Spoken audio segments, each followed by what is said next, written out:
channel. My name is Mimi. Today I wanted to film with you guys my go-to special event makeup. I use my favorite products in this video, so stay tuned if you want to see what those are. These are my no fuss products. I know that they will last all day. They'll keep my skin looking as matte as possible, and they'll photograph beautifully.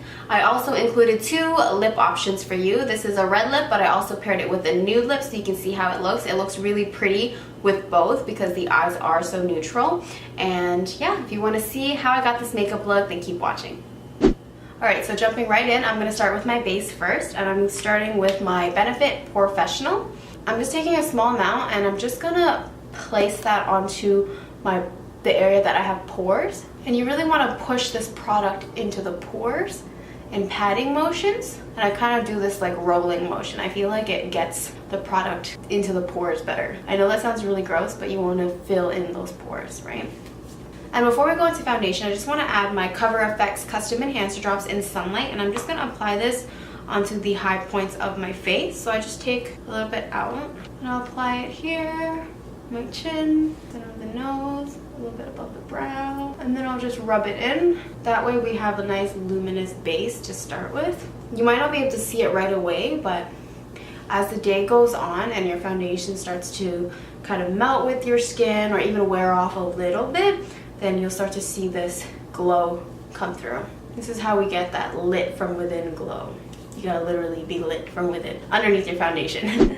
Now for foundation, I'm going with my tried and true, stays matte, doesn't break up on me, doesn't accentuate any dry patches, doesn't settle into any fine lines, and photographs beautifully. It is my, I have a few, but I usually go for my Smashbox 15-hour hydrating foundation. This is in 3.3. This is actually my summer foundation, but I mix this in, and whenever I mix it in with another matte foundation or even like a normal hydrating foundation, it never fails. I like the Estee Lauder Double Wear too, but that gives the worst flashback of your life. So I'm taking about 1 pump of this Smashbox, and I'm going to mix in a lighter foundation. And this foundation, I switch it up all the time. Sometimes I use my NARS Sheer Glow in Stromboli, but today I'm going to use my Maybelline Fit Me Matte and Poreless in 310 Sun Beige. Going in with a beauty blender, I'm just going to pat this in. And notice when I'm doing my foundation, I never bring it up under my eyes because I put concealer there anyway. And to avoid like cakey concealer or creasing concealer, you want to put as little product there as possible. And now if I know I'm going to be taking a lot of pictures, I'll make sure, I always do this every day anyways, but I make sure to really bring it on the sides of my ear so that it blends when you look to the side, for example. That way you don't have like a white ear. And I'll bring it down my neck, even on the sides back here. And depending on what I'm wearing, so if I'm wearing a dress or a top that shows my neck and my chest, then I will bring the foundation down here too. Even if it looks like it's the same color to your eyes, it might not photograph the same. So having the same products on your face and your chest will really help it blend. And for concealer, I'm going with my NARS Radiant Creamy Concealer in Ginger. And I'm just mixing in a little bit of my Sephora Bright Future. Not a lot. I don't like it to be overly bright for pictures. Especially with flash photography, you can always tell if there's like too much concealer, if it's too light. And placing your concealer in this triangular formation is really going to brighten up this area and give your cheeks like a subtle lift. You know, it looks, honestly, it looks a lot better than doing that half moon. This way of doing concealer, it just brightens up the whole center of your face. And I just bring it up on my eyelid to prime as well. And I'm just going to set my under eyes right away. I'm using the Too Faced Born This Way Ethereal Setting Powder. And I'm just getting right under my eyes. I'm making sure not to bring it anywhere else because I am going to go in with cream contour after. And you want to do all your creams before your powder. And now for contour, I've been loving using these Fenty Beauty Matchsticks.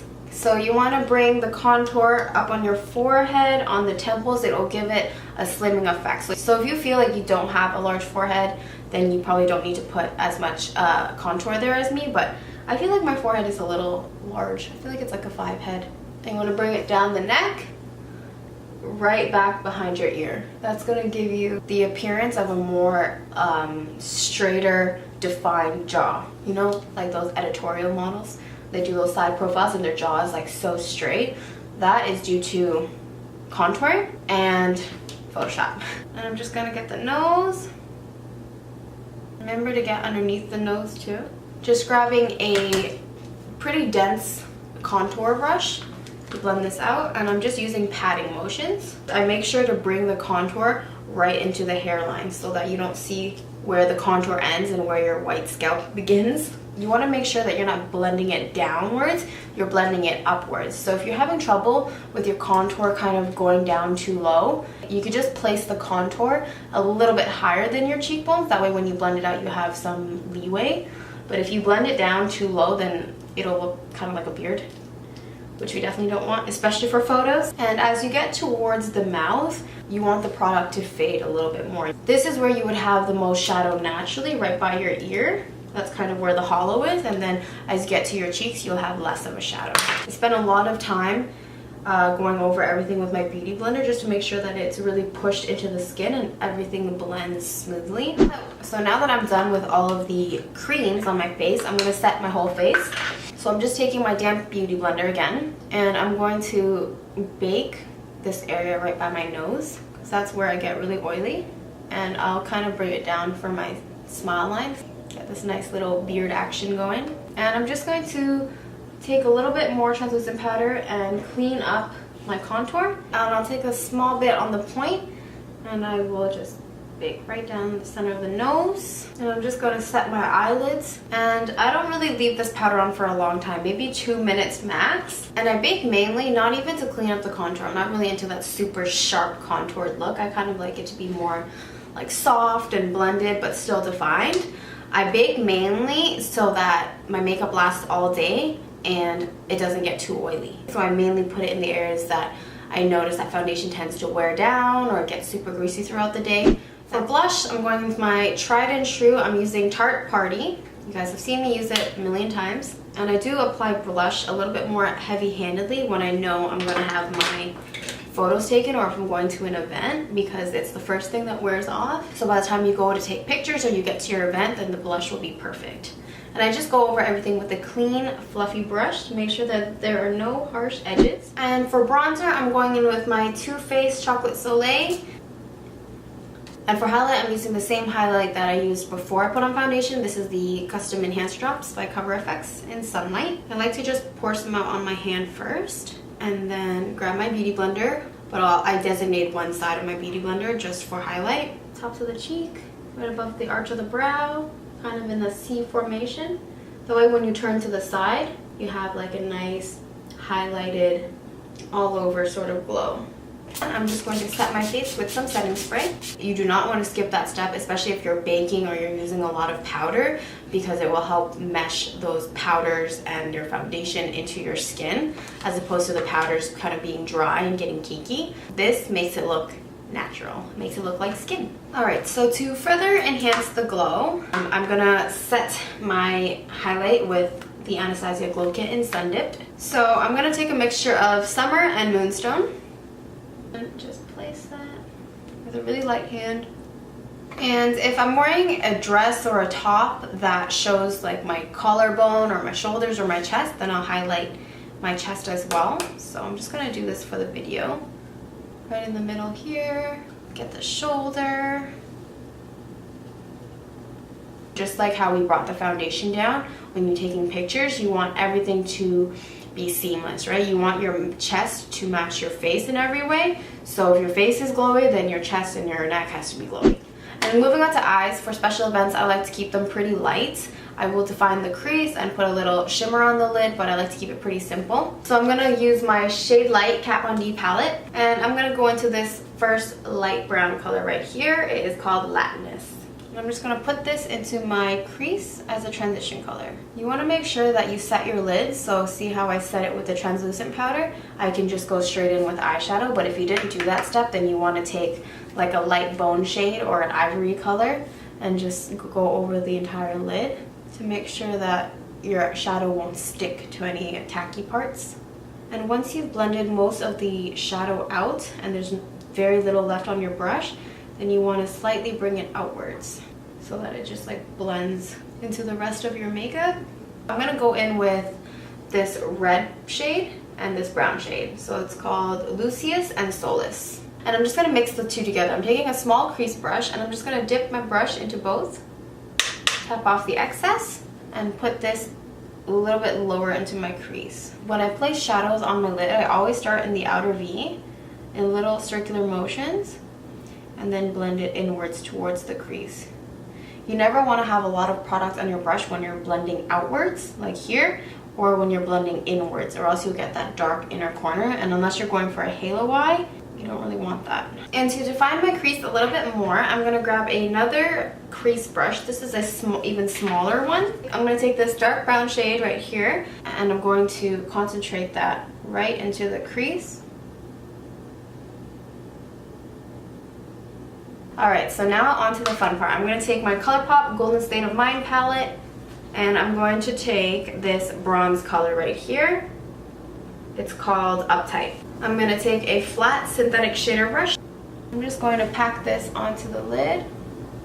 And just to add a little bit more to the lids, I'm going to go in with this shade right beside it. I believe it is called Can't Stop.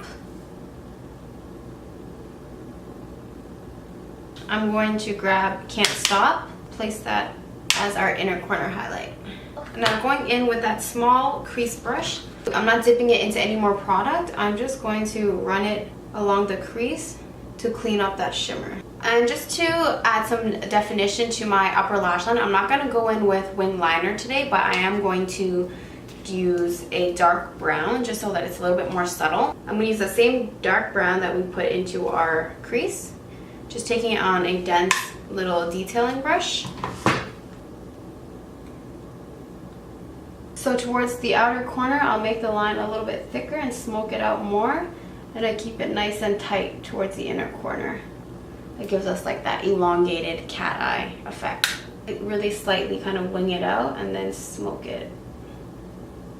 That way it gives your eye a lift, but it's a little bit more subtle than doing like a black wing liner. And for lashes, I'm using Kiss lashes. There's no number or name or anything, but they're really soft. They're perfect for this makeup look. And while the glue is drying, I'm just going to finish off my lower lash line. I don't do a lot to the lower lash line. I'm just going to take that first transition shade right here. I'll just run it along my lower lash line. So I'm just going to go in with mascara just to combine my natural lashes with the falsies. And this gives them like that mascara look as well. It makes them look really natural. Oh, I think I got some eyeshadow into my eye. I felt it go in my eye when I was packing on the shimmer. Hopefully that goes down soon because it's looking pretty red. And just to finish off with lips, I'll either do a nude lip or a red lip depending on where I'm going and how I'm feeling that day. So I will show you with both lip combos just so that you can see how pretty it looks with both of them. The eyes are really neutral, so they complement the look really well. So I'm going to do the red lip, and I just line my lips with, this is Ofra Maya. And I'm going in with my Stila Liquid Lip in number 10 Beso. So your red lip option, really pretty. I love this red. It's bright red and just so glam. And here is the nude lip option. That completes the look, you guys. Thank you so much for watching. Don't forget to like and subscribe if you want to see more videos like this, and I'll see you next time.